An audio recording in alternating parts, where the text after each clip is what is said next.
안녕하세요. 버티고 버티면 좋은 날이 찾아오겠다 생각했는데 결국 이혼을 하게 되었습니다. 시어머니고 아주버님이고 남편이고 전부 다 문제긴 했지만 결과적으로는 제 잘못이 제일 크다는 생각이 드네요. 하지만 그게 이혼에 있어서 유책 배우자가 저라는 이야기는 절대 아닙니다. 결혼하기 전부터 시어머니가 엄청 유난스러운 사람이라는 건 진작에 알고 있었어요. 결혼 허락을 받으러 처음 인사를 드리러 갔을 때부터 시작되었고 결혼하고 나서도 시어머니하고는 절대 잘 지낼 수 없다는 확신까지 있었거든요. 똥이 무서워서 피하는 게 아니라 더러워서 피한다는 말처럼 애초에 처음부터 시자질에 맞설 생각을 하는 게 아니라 결혼부터 다시 생각했어야 했는데 그러지 못했다는 게 정말 아쉬울 따름이네요. 저희 친정어머니께서 친할머니한테 엄청 당하면서 살아오셨어요. 저희 할머니가 소위들 말하는 시자 10월드의 전형적인 표본이라고 해도 과언이 아닐 만큼 유난스러운 분이셨거든요. 그 영향 때문인가 저는 다른 것보다 저희 어머니처럼 당하고만 살지는 말아야겠다는 생각을 평소부터 가지고 있었습니다. 무조건 당해주는 게 아니라 똑같이 맞서 싸운다면 시어머니도 분명 저를 어렵게 알고 더는 허튼 짓을 하지 않을 거라 생각했던 게 저의 불찰이었어요. 가장 좋은 방법은 맞서 싸우는 게 아니라 애초에 처음부터 결혼 자체를 안 했어야 했다는 걸 비로소 이혼을 하고 나서야 깨달았다는 게 정말 아쉬울 따름이네요. 남편이 어느 정도 중간 역할을 해주기만 한다면 좋았겠지만 그래주지 못했어요. 제 경험상 시어머니가 평범한 시어머니가 아니고 10월드 시자 시어머니라면 높은 확률로 남편이 중간 역할을 제대로 못해주는 것 같더라고요. 남편이 그랬듯이 저희 아버지도 어머니와 할머니 사이에서 중간 역할을 제대로 못해주셨죠. 결혼 전부터 보여준 남편의 미온적인 태도만 봐도 저희 아버지가 그랬던 것과 별반 다를 바 없는데 왜 그걸 놓치고 저 혼자 시어머니랑 기싸움에서 이기면 되는 거 아니겠나 생각했는지 참 후회가 되네요. 아무튼 처음 시댁에 인사를 드리러 갔을 때부터 시어머니가 보통 사람이 아니라는 건 대번에 알 수 있었습니다. 남편 위로 나이차가 5살이 나는 형이 한 명 있어요. 시어머니가 시자질을 시작하게 된 것도 따지고 보면 아주버님 때문에 그랬던 게 컸습니다. 시댁이 장남을 최고로 여기는 그런 집구석이었거든요. 둘째인 남편도 형인 아주버님한테 양보하는 게 당연하다고 생각하는 사람이었고요. 시어머니는 남편이 저러니 며느리인 저 또한 아주버님한테 당연하게 양보를 해야 한다고 생각을 했는가 봐요. 아무튼 처음 인사를 드리러 간 날부터 아주버님에 대한 시어머니의 사랑이 정말 대단하구나 싶었습니다. 제가 둘째 아들인 남편과 결혼 허락을 위해 찾아간 자리였는데도 불구하고 하루엔 종일 아주버님에 대한 이야기 말고는 꺼내질 않으셨거든요. 그나마도 남편에 대한 이야기는 전부 첫째인 아주버님과 남편을 비교하는 이야기를 할 때뿐이었어요. 공부를 해도 운동을 해도 그 어떤 걸 해도 남편은 장남인 아주버님 하던 것에 발끝도 따라가지 못했다는 이야기만 계속해서 꺼냈습니다. 첫째가 좋은 유전자를 다 가지고 태어나서 둘째가 아무 재주도 없었다. 뭐 그런 이야기를 하고 싶었던 것 같아요.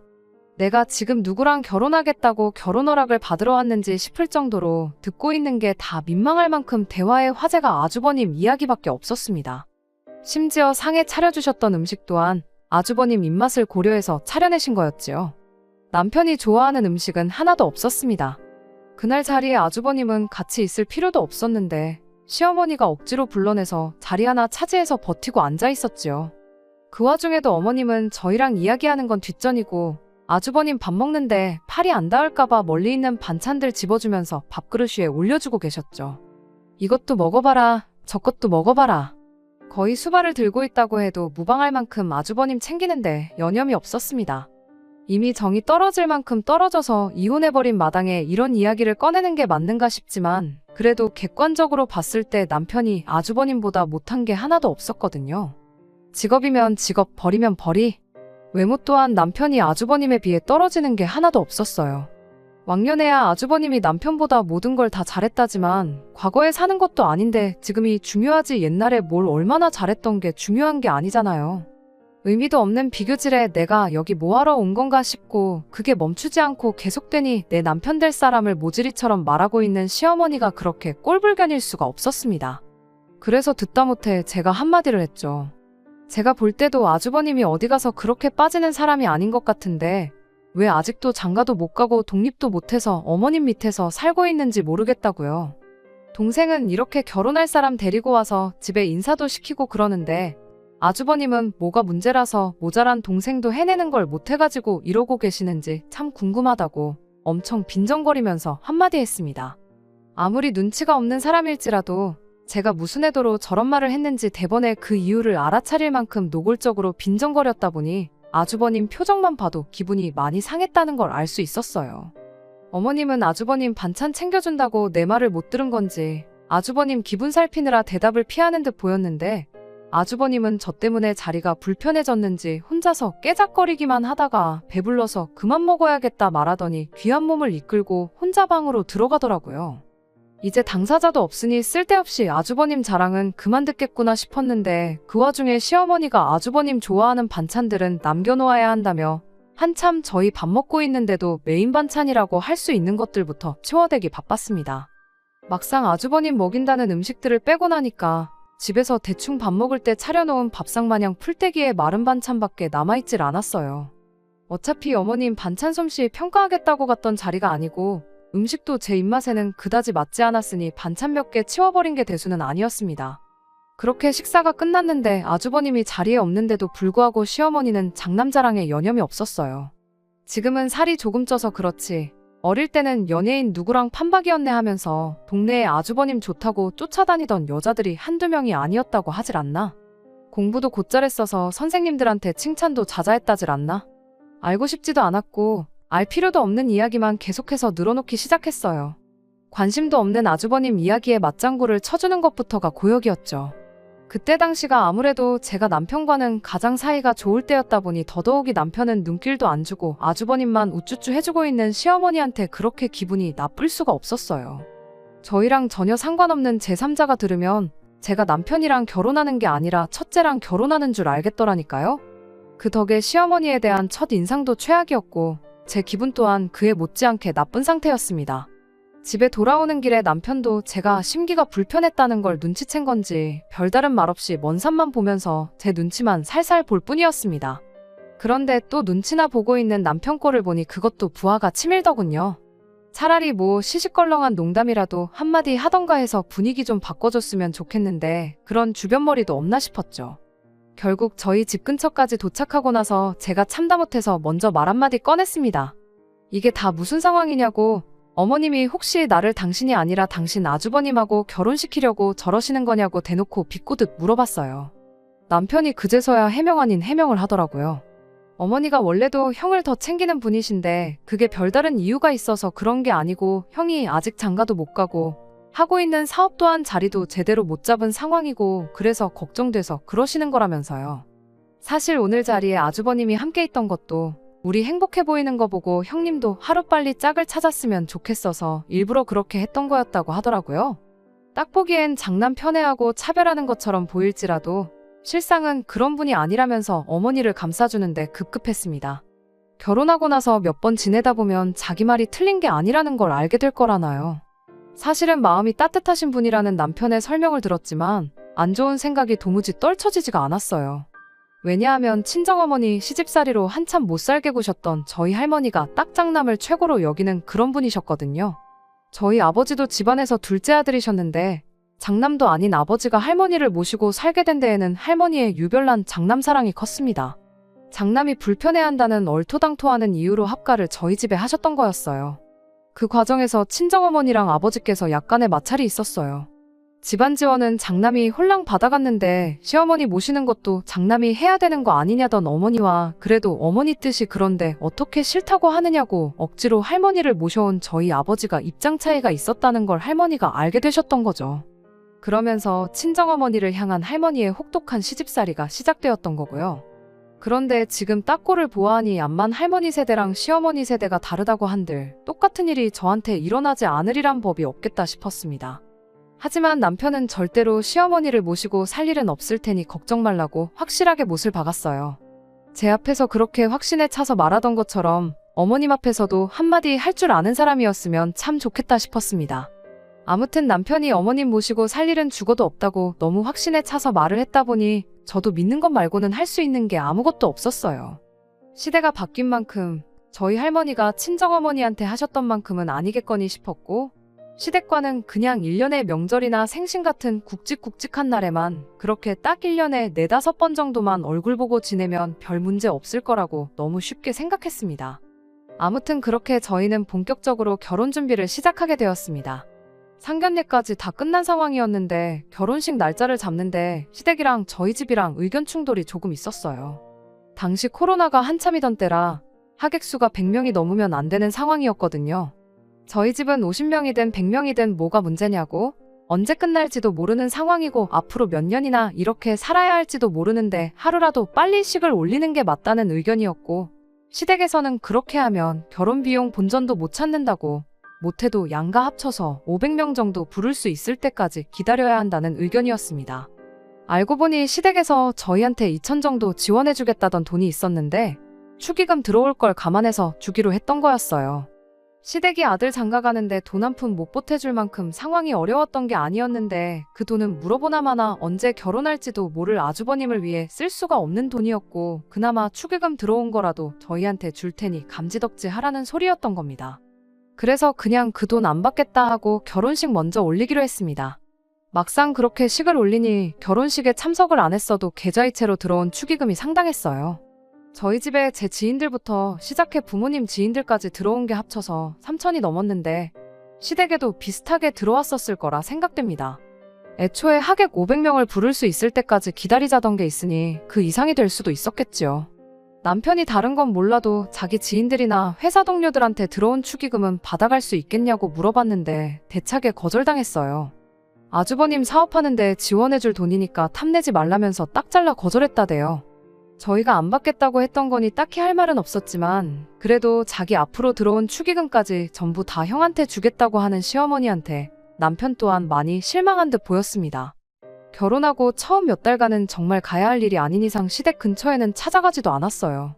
제가 결혼 전에 생각했던 대로 시댁과 어느 정도 거리를 두고 지내니 남편과 저희 사이는 더할 나위 없이 좋았습니다. 그때까지만 해도 시댁 때문에 저희가 이혼을 하게 될 것이라고는 생각조차 하지 못했지요. 코로나가 끝날 기미를 보이지 않고 저희 회사에서 확진자가 속출하기 시작하면서 몇몇 부서가 재택근무를 하게 되었습니다. 거기에는 저도 포함이 되어 있었고요. 재택근무 해보신 분들은 아시겠지만 집이라고 해서 일이 더 편하고 그런 것만은 아니었어요. 집에서 일하는 만큼 출퇴근하는데 고생할 필요가 없어진 것 정도 말고는 일하는 건 똑같았으니까요. 그런데 시어머니는 제가 집에서 일하게 된 걸 가지고 제가 무슨 실직이라도 한 것처럼 받아들이셨나 보더라고요. 하루는 저한테 전화가 오더니 너 그렇게 집에만 있을 거면 차라리 나가서 우리 아들 일이나 도와주라는 말을 꺼내왔어요. 제가 재택근무를 하는 거지 회사에서 잘린 게 아니다. 집에서 노는 게 아니라 일을 하고 있는 거다. 아무리 설명을 해도 시어머니는 제 말을 들을 생각이 없어 보였습니다. 집에서 일하나 아주버님 업장에 가서 일하나 뭐가 다르냐고요. 거기 가면 책상도 있고 컴퓨터도 있고 다 있는데 못할 게 뭐가 있냐는데 어이가 없더라고요. 제가 해야 할 일이 있는데 아주버님 일을 어떻게 도와주겠냐. 그렇게 했다가 저 회사에서 잘리거든 어머님이 책임지실 거냐고 따졌더니 회사에서 너한테 사무실 나오지 말고 집에서 일하라고 한 게 이미 잘린 거나 마찬가지 아니냐입니다. 사무실 나와봐야 쓸모가 없으니 집에서 일하라고 한 거 아니겠냐고. 보아하니 조만간 잘릴 것 같은데 이참에 그냥 회사 그만두고 아주버님 일이나 도우라는 얼토당토 않는 소리를 하더라고요. 말도 안 되는 소리 계속 듣고 있기도 상대해주고 있기도 뭐해서 시어머니한테 한마디 했어요. 지금 저 아주버님 회사에 취직시켜주시는 거냐고. 그럼 지금 회사에서 받는 것보다 월급 더 잘 쳐주고 회사에서 해주는 만큼 복지를 약속해주면 당장 내일 회사에 사표 내고 아주버님 하는 일을 돕겠다고 했습니다. 그랬더니 월급은 무슨 월급이냐고. 가족 좋은 게 뭐냐. 가족끼리 서로 잘 되게 도와주는 거지. 시작도 하기 전에 돈부터 뜯어낼 생각을 하고 있냐면서 짜증을 내더라고요. 모르긴 몰라도 월급을 주기는커녕 그냥 땡전 한 푼 안 주고 부려먹을 심산이었다는 걸 대번에 알 수 있었어요.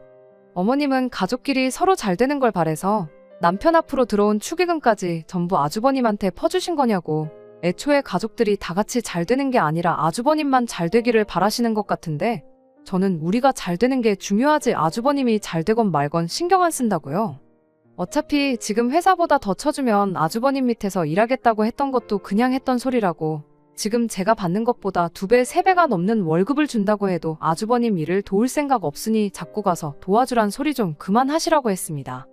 얼마나 잘난 사업을 하는지는 모르겠는데 줄 능력이 없는 것도 알고 여지껏 자리도 못 잡아서 직원 하나 못 쓰고 아주버님 혼자 하고 있는 것만 봐도 가망이 없어 보인다고.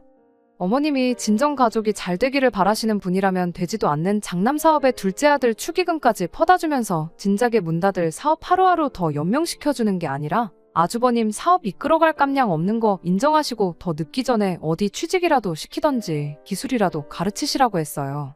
이제 아주버님도 나이가 있는데 이력서에 적을 경력이라고는 되지도 않는 사업 붙들고 있다가 말아먹은 거 하나밖에 없지 않겠냐고. 어떤 회사에서 그런 사람을 뽑아서 쓰겠냐. 어머님이 사장이면 아주버님 뽑아서 쓰시겠냐 한마디 했더니 시어머니가 개거품을 무는 소리가 전화기 너머로까지 들리더라고요.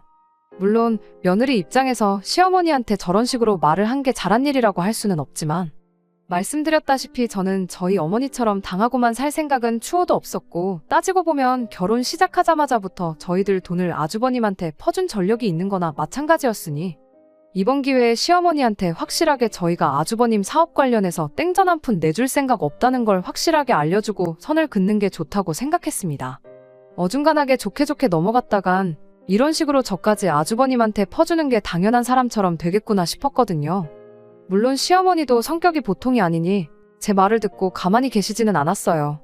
원래 아주버님 결혼하기 전에는 둘째인 남편 결혼시킬 생각이 없었는데 아주버님이 마음이 착해서 결혼하는 순서를 양보해준 것도 모르고 떠든다며 며느리가 이딴 식으로 나올 줄 알았으면 애초에 결혼을 안 시켜줬을 거라 노발대발 하시더라고요. 결국 시어머니하고는 그날 할 말 못할 말 주거니 받거니 하면서 대판 싸우게 되었습니다. 덕분에 한동안 시댁하고는 그 어떤 연락도 없이 지내게 되었지요. 그래도 그전에는 시댁 행사에 무조건 참여했고 이따금씩 그냥도 찾아뵙고 했었는데 이렇게 관계가 엎어진 게 차라리 잘 되었구나 싶었어요. 남편은 시어머니랑 제가 크게 다퉜다는 이야기를 듣고 누구 편을 들어야 할지 몰라 심란해 보였지만 그때까지만 해도 저는 물론이고 남편을 위해서 좋은 결정을 내렸다는 걸 믿어 의심치 않았습니다. 앞으로 남편이 아주버님을 위해 더 이상 양보를 하게 될 일이 없게 된 거 아니냐 그런 생각이었거든요. 그렇게 한동안 시댁과 연락 없이 지내다가 작년 말에 시댁과 다시 연락을 하는 일이 생기게 되었어요. 남편이 저한테 먼저 이제 가족들과 풀 기회가 온 것 같다는 식으로 말을 꺼내왔거든요. 그간 남편이 저한테는 비밀로 하고 저 모르게 시댁과 긴밀하게 연락을 주고받고 있었나 봐요. 다툰 건 시어머니랑 저였고 남편은 제가 시어머니랑 다투는지도 모르고 있었던 상황이었으니 저한테 비밀로 하고 시댁과 연락을 주고받아왔던 게 기분 나쁘긴 했지만 그걸 무조건 잘못했다고 할 수는 없는 노릇이었습니다. 아무리 그래도 거의 1년 반이 넘는 시간 동안 교류 없이 지냈는데 뜬금없이 시댁과 다시 잘 지낼 수 있게 되었다는 게 무슨 뜻이냐고 물어봤어요. 암만 저 몰래 따로 연락을 주고받았다고 한들 아무런 계기도 없이 갑자기 풀자고 나오는 게 의심스러웠거든요. 솔직한 심정으로는 뭔가 저한테 바라는 게 있거나 다른 꿍꿍이 속이 있겠구나 싶었습니다. 그리고 그런 제 예상은 틀리지 않았어요. 갑자기 연락 없이 지내다가 풀자고 한 데에는 다 이유가 있었던 겁니다. 시어머니가 저희 집까지 찾아와 전해준 소식 자체는 정말 믿기 힘들 만큼 놀라운 소식이었어요. 은근 아주버님 사업이 결국 버티고 버티다 망하게 되었다는 이야기를 기대했는데 그게 아니라 그 아주버님이 결혼할 상대가 생겼다는 이야기였습니다. 그간 1년 반이라는 긴 시간이 흘렀지만 아주버님이 하는 사업이 1년 사이에 제대로 돌아갈 리는 없었습니다. 시어머니랑 투닥거리할 때 했던 말들이 그냥 나온 소리가 아니고 실제로 저희 결혼 이야기 오갈 때부터 한 달 한 달 월세는 어디서 나와서 내고 있나 궁금증이 생길 만큼 아주버님이 사업으로 내는 수입이 전무한 상태나 다름없었거든요.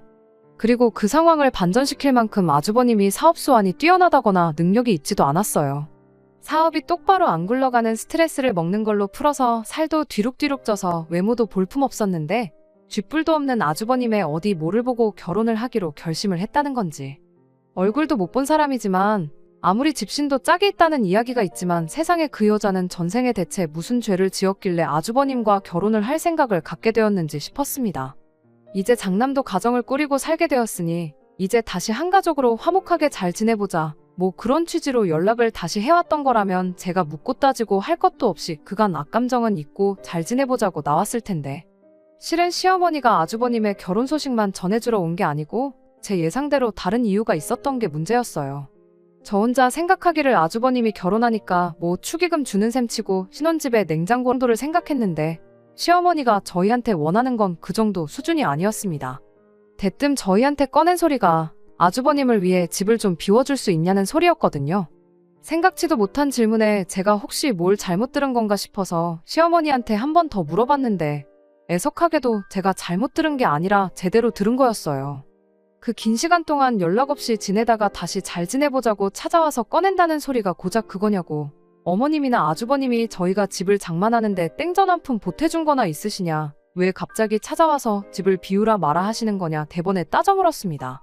시어머니는 저한테 저 급한 성질머리는 여전히 못 고쳤다면서 한국말은 끝까지 들어봐야 하는 거 모르냐 한마디를 하고는 자초지종을 늘어놓기 시작했습니다. 난데없이 집을 비워달라고 하는 이유가 뭔가 했더니 아주버님 결혼하고 직접적인 연관이 있기는 했어요. 그 여자한테 어떤 걸 보여주고 무슨 사탕 빨림을 했길래 넘어갔는지는 모르겠는데 그쪽에선 아주버님을 아주 잘나가는 사업가로 알고 있었나 보더라고요. 아주버님이 말주변도 딱히 없는 사람이라 조금만 이야기 나눠봐도 미천이 다 드러날 텐데 당장 인터넷에 아주버님 회사 이름만 검색해봐도 별 볼 일 없는 회사라는 거 대번에 알 텐데 얼마나 순진한 사람이길래 그걸 곧이곧대로 다 믿어줬나 싶었습니다. 아무튼 아주버님이 잘나가는 사업가인데 막상 엄마 집에 얹혀 산다고 하기가 조금 그랬나 봐요. 그래서 아주버님 명의로 집이 있기는 한데 동생네, 그러니까 저희가 결혼을 자기보다 먼저 하게 되면서 동생을 위해 그 집에 저희들을 살게 도와줬다고 했다는 겁니다. 아주버님이 훗날 결혼하거든 저희는 집을 비워주기로 이야기가 다 되어 있는 상태라고요. 그러니까 일단 나중에라도 그 여자랑 저희가 만나게 된다면 우리가 아주버님 명의 집에 얹혀 살면서 신세지고 있다는 식으로 입을 맞춰주고 둘이 결혼식을 올리게 되면 한동안 두 사람이 지낼 수 있게 저희 집을 비워달라는 소리였어요. 저희가 장만해놓은 가정가구 같은 살림살이들도 다 아주버님 돈으로 산 거고 그 여자한테는 다 준비되어 있으니 몸만 오면 된다는 식으로 말을 했다고 하는 거예요. 얼굴 한번 못 본 그 여자도 문제지만 아주버님이 저희 집을 자기 집이라고 하면서 저희가 피땀 흘려 모은 돈으로 장만한 살림살이들 쓰고 있는 생각을 하니 온몸에 소름이 다 돋더라고요. 어디 그게 가정가구 뿐이겠나요? 당장 내 침대에서 누군지도 모르는 사람이랑 그렇게 싫어하는 아주버님이 누워 잔다는 생각만 해도 구역질이 날 정도였어요. 얼토당토하는 자초지종을 설명하고 있는 시어머니한테 더 들을 것도 없으니 그만 말하셔도 된다고, 집을 비워줄 생각은 추호도 없으니 그렇게 아시라고 딱 잘라 거절을 했습니다. 집을 비워줄 거면 어머님 댁을 비워주시면 되는 거 아니냐고 보아하니 저희랑 다시 잘 지내고 싶어서 연락한 게 아니신 것 같은데 억지로 저희들 비위짝 맞춰가면서 집을 비워달라 하실 필요나 있냐고 되물었죠. 시어머니는 말 끊지 말고 끝까지 들으라면서 당신 집을 비우면 안 되는 이유랍시고 또 얼토당토하는 소리를 꺼내기 시작했어요. 시댁을 비워주자니 시부모님이 갈 곳이 없다는 게 가장 큰 이유였습니다. 같이 한 집에 살고 있는 그림을 보여주자니 그 여자가 장남이라 부모를 모시고 사는구나 부담을 가질 것만 같고 반대로 아주버님한테 집을 넘겨주고 나가서 살자니 시댁에 남은 돈으로 멀끔할 집을 구할 여력이 안 된다는 게 두 번째 이유였습니다. 저희 결혼할 때만 해도 시댁이 형편이 어려운 게 아니었는데 그동안 모아뒀던 노후자금 전부 아주버님 사업에 처발라주느라고 노후자금이 바닥을 보이기 시작했나 보더라고요.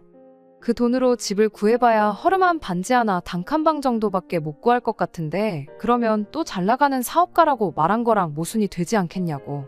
그리고 시부모가 가난한 걸 알게 되면 결혼 후에 언젠간 모시고 살게 되지는 않을까 하는 부담감이 생기지 않겠냐는 겁니다. 거기에 저희가 결혼한 지 몇 년이나 지난 것도 아니고 가정가구도 그나마 최신 가정가구들을 쓰고 있는데 억지로 시댁을 아주버님 집으로 꾸며준다고 한들 도배장판하고 가정가구 바꿔가며 새로 꾸미는 것보다 비용적인 측면에서 훨씬 경제적이지 않겠냐는 거예요. 그 말을 듣고 있자니 저도 모르게 온몸에 소름이 쫙 돋았어요. 어디서 많이 들은 레파토리였는데 곰곰이 생각해보니 저희 할머니가 장남 눈치 보인다고 둘째인 저희 아버지한테 당신 좀 모시고 살라고 했던 거랑 거의 똑같은 상황이구나 싶었습니다. 이대로 저희 집을 안 내주면 어떻게든 시댁을 아주버님 집으로 꾸며주고 허름한 단칸방을 구하는 게 아니라 아예 우리 집에 짐 싸들고 찾아올 수도 있겠구나 그 생각을 하니까 온몸에 소름이 다 돋았어요. 시어머니 꼴을 보아하니 제 입에서 아주버님을 위해 내 집을 양보해주겠다는 말이 나오기 전까지는 돌아갈 생각이 없어 보여서 시어머니한테 단호하게 절대로 그럴 일은 없을 테니 꿈깨시라고 한마디 했어요. 그런 말도 안 되는 사기 결혼에 가담할 생각은 추호도 없다고요. 어차피 그 여자도 사기 결혼 당했다는 거 눈치채는 건 시간 문제일 텐데 그렇게 장가 보내봐야 결혼하자마자 이혼남 만드는 거랑 뭐가 다르겠냐고 단호하게 시어머니 제안을 거절했어요. 시어머니는 불만 가득한 얼굴로 괜히 시간 낭비했다며 결국 집으로 돌아갔습니다. 다른 것보다 남편이 원망스러웠어요. 아무리 부모 자식 간이라지만 시어머니한테 안 된다고 딱 잘라 거절하는 게 제가 아니라 남편이었으면 일이 더 쉬웠을 텐데. 남편이 시댁과 다시 잘 지낼 기회라고 말을 꺼낸 걸 보면 이 상황을 알고 시어머니한테 어떻게든 저를 설득해보라고 말을 했다는 소리잖아요. 그저 어머님 말이라면, 아주버님 관련된 일이라면 어떻게 해야 할지 똥오줌 분간도 못하고 꿔다 놓은 보릿자루 마냥 아무 말도 못하고 가만히 있고, 결국 싫은 소리 하는 것도 안 된다고 거절하는 것도 제가 했어야 했잖아요. 그래서 시어머니가 집에서 나가자마자 남편한테 한마디 했어요. 당신이 똑바로 중심 좀 잡아주면 안 되겠냐고요. 맨날 이게 뭐냐고. 모르긴 몰라도 평생 부모 말에 거역 한번 안 하고 형한테 양보해주던 착한 둘째 아들이 여자 하나 잘못 만나서 돌변했다고 생각하실 거 아니겠냐고. 나만 중간에서 멀쩡히 잘 지내는 가족들 사이 갈라놓는 악녀가 되는 거 싫다고. 그렇다고 아주버님한테 집까지 내줘가며 전 재산 쪽쪽 빨아먹히는 거 그냥 두고 보는 건 더 싫다고. 당신 이제 결혼했으면 이 집의 가장이지 더 이상 형한테 다 양보하고 빼앗기는 호구가 아니지 않냐. 그러니 착한 둘째 아들이 아니라 우리 집 가장 역할 좀 제대로 해달라고 한마디 했어요. 그리고 시어머니 성격의 이야기 마무리 짓지 않고 그냥 돌아간 걸 보니까 내 생각엔 빠른 시일 내로 아주버님한테 시댁 넘겨주고 우리 집으로 짐 싸들고 찾아오실 것 같다고 제 생각을 말해줬습니다. 그때 어머님 찾아온 거 거절 못하고 모시고 살게 되기라도 한다면 그땐 나는 당신하고 더 이상 부부로 지낼 수 없을 것 같으니 혼자 시부모님 모시면서 남은 평생 형한테 있는 족족 빨아먹히고 퍼주고 그렇게 살고 싶거든 한번 해보라고 했어요. 남편도 결혼 전에 자기가 약속하지 않았냐고 시부모님 모시고 살 일은 절대 없을 테니 그건 걱정하지 말라고 한마디 하더라고요. 그때는 남편 말을 믿는 것 말고는 달리 방법이 없었습니다. 아니나 다를까 한 2달 정도 지나고 시부모님이 저희 집에 여행 가방 끌고 찾아왔어요. 일이 이렇게 되었으니 당분간 집이 구해질 때까지 신세 좀 지자고 하시는데 무슨 의도로 찾아왔는지는 안 봐도 뻔했습니다. 솔직히 남편이 그렇게 약속을 했다고 한들 막상 일이 닥치면 제대로 말이나 꺼낼 수 있을지 심히 걱정이 되었거든요. 특히 어머니 앞에서 아쉬운 소리 못하고 그냥 모시고 살면 안 되냐고 묻지는 않을까 너무 걱정이었는데 의외로 남편이 이것 말이 다르지 않냐고 단호하게 말을 꺼내더라고요. 여기까지 오시느라 힘드셨을 텐데 하루만 머물고 가시라는 말도 마음이 약해질까봐 못하겠다고 지금 당장 택시 잡아드릴 테니 짐 들고 다시 집으로 돌아가시라고요. 시어머니가 내가 널 어떻게 키웠는데 이렇게 내 뒤통수를 칠 수가 있냐 노발대발하시면서 며느리 하나 잘못 받아 집안꼴이 이게 뭐냐. 너는 마누라 때문에 부모를 길바닥으로 내몰 셈이냐. 이 결혼을 허락해준 내 잘못이다 가슴을 내리치며 대성통곡을 하더군요. 한바탕 난리통을 치른 끝에 시부모님은 결국 저희 집에 들어오지도 못하고 다시 집으로 돌아가야 했어요. 시부모님이 그렇게 돌아가시니 남편도 그 상황이 답답했는지 현관문 쪽을 멍하니 바라만 보면서 눈물까지 흘리더라고요. 누구라도 부모님하고 그렇게 싸우면 억울해서라도 눈물이 났을 거라 생각했고 단호하게 저와의 약속을 지켜준 남편에게 미안하고 고마운 느낌이 동시에 들었습니다. 시부모님이 정말 노숙을 하기로 한 건지 그 길로 다시 집으로 돌아갔는지 알 길이 없었어요. 어머님 성격상 아주버님을 위해서라면 정말 길바닥 신세를 감내하실 수도 있겠구나 싶었거든요. 남편이 그날 저녁에 아주버님한테 몰래 전화를 해보니 아주버님이 네가 어떻게 그럴 수 있냐고 불같이 화를 냈는데 자초지종을 알고 있는 꼴을 보아하니 시부모님이 그냥 집으로 돌아오신 것 같아 보여서 일단 안심을 했습니다. 아무튼 이번엔 남편까지 나서서 시부모님 문전박대하고 저녁엔 아주버님하고 전화로 한바탕 했다 보니 이제는 정말 시댁과 완전히 연을 끊고 지내게 되었어요. 남편이 그 뒤로 시댁에 몇 번 연락을 해봤지만 시부모님도 아주버님도 대놓고 남편의 연락을 피했고 그렇게 저희는 시댁하고 완전히 연을 끊고 지내게 되었습니다. 그렇게 거의 반년을 더 시댁과 연락 없이 지내고 있었는데 얼마 전 일로 결국 저는 남편과 이혼을 결심하게 되었네요. 얼마 전 남편이 난데없이 저한테 이제 시댁하고 다시 사이좋게 지내면 안 되겠냐고 말을 꺼내왔어요. 그런데 그 말이 그렇게 서운하게 들릴 수가 없더라고요. 남편 또한 시댁하고 등지고 살게 된 게 마치 저 때문이라고 생각하는 것처럼 보였거든요. 처음부터 당신이 중간 역할 잘해줬으면 생기지도 않았을 일 아니겠냐고요. 아무튼 아주버님한테 우리 집을 내줄 생각은 추호도 없고 시어머니 집을 아주버님한테 넘겨주고 두 분을 우리 집에 모실 생각 또한 눈꼽만치도 없다고. 그리고 나는 여태껏 그래왔던 것처럼 살가운 며느리 노릇은 못하겠으니 나까지 다시 잘 지내게 할 생각은 하지 말라고 했습니다. 그리고 저 것만 지켜준다면 당신이 다시 시부모님과 가깝게 지내든 말든 상관 안 할 테니 알아서 하라고 했어요. 남편은 적당히 듣고 싶은 대답을 들은 건지 알겠다고 대답을 했습니다. 그리고 며칠 동안 저한테 몇 번이고 다시 확인을 받으려는 듯 똑같은 질문을 계속해서 물어왔어요. 정말 우리 집 형님한테 양보 안 하고 어머니 아버지 모시고 살지만 않으면 되는 거냐고요. 저도 반쯤 포기한 상태라 남편이 왜 그런 식으로 재차 확인을 하는지에 대해서는 아무 의심을 하지 않고 그러라고 하지 않았느냐고 대답하고 말았거든요. 그런데 남편이 정말 생각지도 못한 깜짝 선물을 들고 왔네요. 일 끝나고 집에 왔더니 문 앞에 커다란 가방이 2개가 놓여 있었어요. 이 인간이 시어머니 모실 생각 없다고 했던 말을 귓등으로 들었나 싶어서 집에 들어갔더니 시부모님이 아니라 아주버님이 와 있더군요. 도무지 감이 잡히질 않아서 남편한테 이게 무슨 상황이냐 따졌더니 글쎄 한다는 말이 아주버님을 우리 집에 같이 살게 하기로 했다는 겁니다. 그러면서 이러면 시어머니 모시고 사는 것도 아니고 시어머니 집을 아주버님한테 물려주는 것도 아니니 아무런 문제가 없지 않냐면서 저보고 뱉은 말을 지키라더라고요. 무슨 상황인가 했더니 결국 미천이 다 드러나서 아주버님 결혼이 파토가 났답니다. 아주버님이 그 여자한테 얼마나 진심이었는지 그 뒤부터 매일같이 술을 달고 살았다네요. 나중에 가선 아주버님 사업에 묶여있는 돈까지 꺼내가면서 술을 마셨대요. 술을 마실 거면 그냥 집에서 막걸리나 한 병씩 마시면 되는 거지. 꼴에 그 여자 한번 잊어보겠다고 아가씨들 오는 술집을 쏘다니면서 빚까지 내가며 술을 마셨답니다. 결국 아주버님 사업은 망하게 되었고 자포자기한 아주버님이 시부모님 얼마 남지 않은 노후 자금까지 건드려가며 매일같이 술독에 빠져서 살았다네요. 그렇게 귀한 장남이었는데 시부모님도 저런 아주버님이 감당이 안 된 건지 급기야는 아주버님과 더 이상 같이 살 수가 없다고 나왔던 겁니다. 그 과정에서 남편이 저한테 시부모님과 다시 잘 지내자고 설득을 했던 거였고 거기서 제가 시부모님만 안 모시고 살면 문제없다고 한 소리를 가지고 아주버님이 우리 집에 들어와 살기로 하면 제가 아무 말도 안 하고 넘어갈 거라고 생각을 했던 겁니다. 여기까지 버티고 살았으니까 제가 무슨 일이 있어도 자기랑 이혼하지 않을 거라는 확신이라도 있었던 걸까요? 지금 나랑 말장난하자는 것도 아니고 이게 뭐 하는 짓이냐 따졌음에도 남편은 끝까지 가족을 위해서 호구로 살겠다는 그 고집을 꺾지 않았습니다.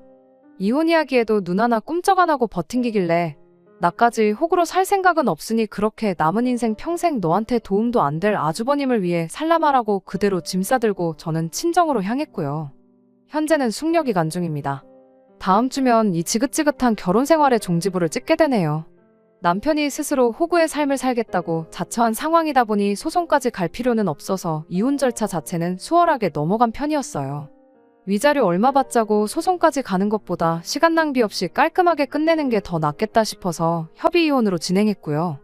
저희 어머니가 할머니한테 당하고 살았던 것처럼만 살지 않으면 된다고 생각했는데 저희 어머니 세대에서나 겪을 일을 설마 제가 겪겠거니 너무 쉽게 생각한 제 잘못이니 최대한 그 누구도 원망하지 않으려고 하고 있어요.